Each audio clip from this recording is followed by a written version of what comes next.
എനിക്ക് പ്രാന്ത് പിടിക്കണ്ട്.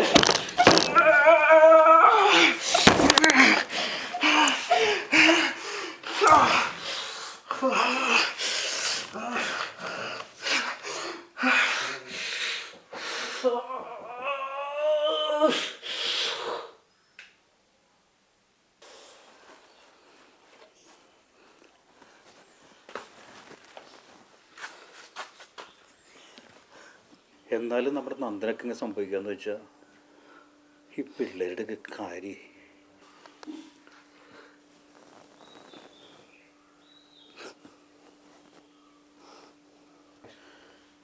ഞാൻ അവനായിട്ടൊന്ന് സംസാരിക്കട്ടെ. വാതിലും തുറക്കില്ല.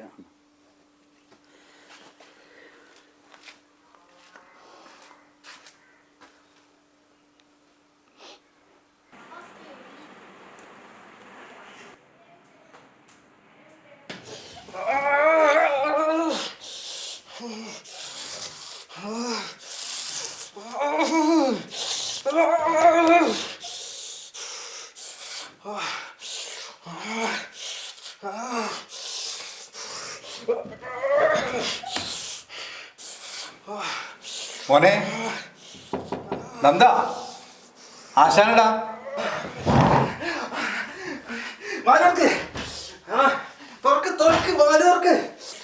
ആശാൻ പുറത്തുണ്ട്.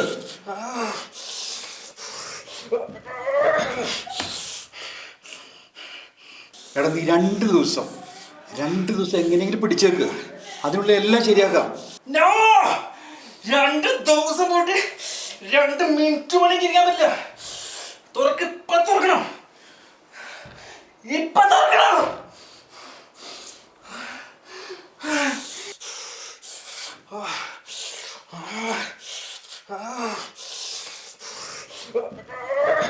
എടാ മോനെ, നീ ആ ചിന്ത തന്നെ വിട്ടേക്ക്.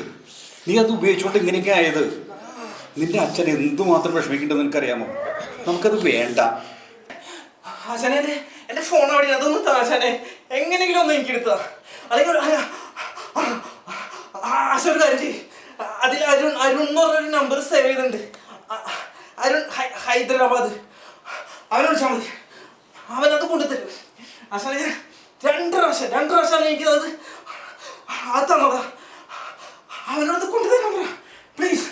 ആശാനെ, എനിക്കത് വേണം ആശാനെ. അവനോട് പറ്റില്ല ആശാനെ.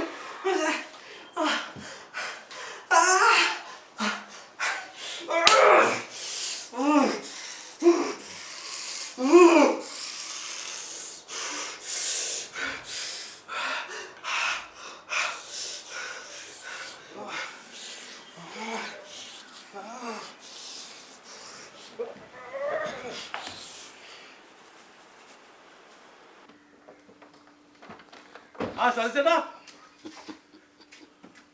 ചെലവുണ്ടോ?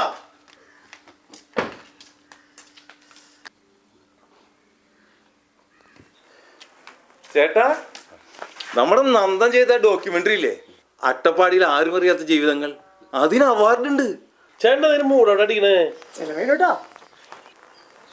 സതീശേട്ടാ, എന്തൊരു മൂടൗട്ട്. ഹൈ, ഇത്ര നല്ല കാര്യം കൊണ്ട് ചേട്ടൻ എന്തൊരു സന്തോഷമില്ലത്. സതീശേട്ടാ, എന്തു പറ്റി? എന്താ പ്രശ്നം? നമ്മുടെ നന്ദനവിടെ പഠിക്കാൻ മിടുക്കൻ, കലയിൽ ഒന്നാമൻ, എല്ലാ കാര്യങ്ങളിലും അവൻ മിടുക്കനാണ്. ഇപ്പോൾ മുറിയിലുണ്ട്, ഞാൻ പൂട്ടിയിട്ട മുറിയിൽ. സതീശേട്ടാ, എന്താ പ്രശ്നം? കാര്യം പറയും. ചേട്ടാ, നമ്മുടെ നന്ദൻ എന്താ പറ്റിയേ? പറയേട്ടാ. ഞങ്ങൾക്കില്ലേ, കുറച്ചാൾ മുമ്പ് ഹൈദരാബാദിൽ നിന്ന് അവൻ്റെ ഒരു കൂട്ടുകാരൻ വന്നിട്ടുണ്ടായിരുന്നു. അവർ രണ്ടുപേരും കൂടി കറങ്ങാനായിട്ട് എവിടെയോ പോയി. അതിന് ശേഷമാണ് അവർ ഈ പ്രശ്നമൊക്കെ ഉണ്ടായത്. അവന്റെ കൂടെ പോയതിനു ശേഷം നമ്മുടെ കൊച്ചിന് ഇങ്ങനെ ആയത്. എന്താ ശാനെ, നമ്മുടെ നന്ദൻ എന്താ പറ്റിയേ? ആശാനെ തെളിച്ച് പറ. കൂട്ടുകാരന്റെ കൂടെ പോയി തിരിച്ചു വന്നതിന് ശേഷം അവന്റെ സ്വഭാവത്തിൽ വലിയ മാറ്റങ്ങൾ വന്നു. ഇവർക്കൊന്നും അത് മനസ്സിലായില്ല. 2 ദിവസം കഴിഞ്ഞപ്പോൾ അവൻ വീണ്ടും വന്നു. നന്ദൻ വിളിച്ചിട്ടാണ് വന്നതെന്നും പറഞ്ഞു. അവർ രണ്ടുപേരും കൂടി പുറത്തേക്ക് പോയി. തിരിച്ചു വന്നതിന് ശേഷം ഒരുപാട് മാറ്റങ്ങൾ വന്നു. വീട്ടിലൊക്കെ തല്ലിപ്പൊളിക്കുക, ചീത്ത പറയുക, ബഹളം വയ്ക്കുക, അനാവശ്യമായിട്ട് ഓരോന്ന് പറയുക, ഒച്ചപ്പാടും ബഹളവും. എന്താ ചെയ്യേണ്ടത് എനിക്കറിഞ്ഞൂട. ഞാൻ അതുകൊണ്ട് അവനെ വീട്ടിൽ പൂട്ടിയിട്ടേക്കണം. ഞാനെന്ത് ചെയ്യും? എന്തൊക്കെ ഈ കേക്കണേ? നമ്മുടെ നന്ദനൊക്കെ ഇങ്ങനെയാണ്.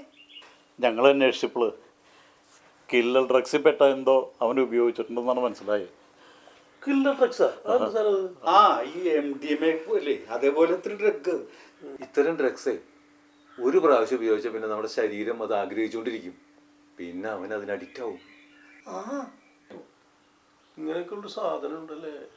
കുറച്ച് ദിവസം അവൻ അതിൽ നിന്നും ആ ചിന്തയിൽ നിന്നൊക്കെ മാറ്റാൻ പറ്റിയ അവന് ചിലപ്പോൾ മാറിക്കിട്ടും എന്നാണ് ഞാൻ വിചാരിക്കുന്നത്.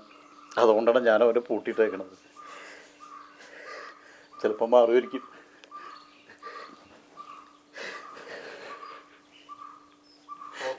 ചേട്ടൻ വിഷമിക്കണ്ട ചേട്ടാ, നമുക്ക് നല്ല ട്രീറ്റ്മെൻറ്റ് കൊടുത്ത് നന്ദനെ തിരിച്ചു കൊണ്ടുവരാം. ഞങ്ങളൊക്കെ ഇല്ലേ, ധൈര്യമായിട്ടിരിക്കും. ധൈര്യമായിട്ടിരിക്കും. നമ്മുടെ നന്ദനല്ലേട്ടാ. സതീശേട്ടാ സമാധാനമായിട്ടിരിക്കേ. ഞങ്ങളുണ്ട് കൂടെ, ഒരിക്കലും പേടിക്കണ്ട. ഞങ്ങളുണ്ട്. ഓക്കെ.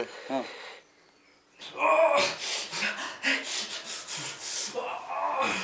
പ്ലീസ്, എനിക്കത് വേണം.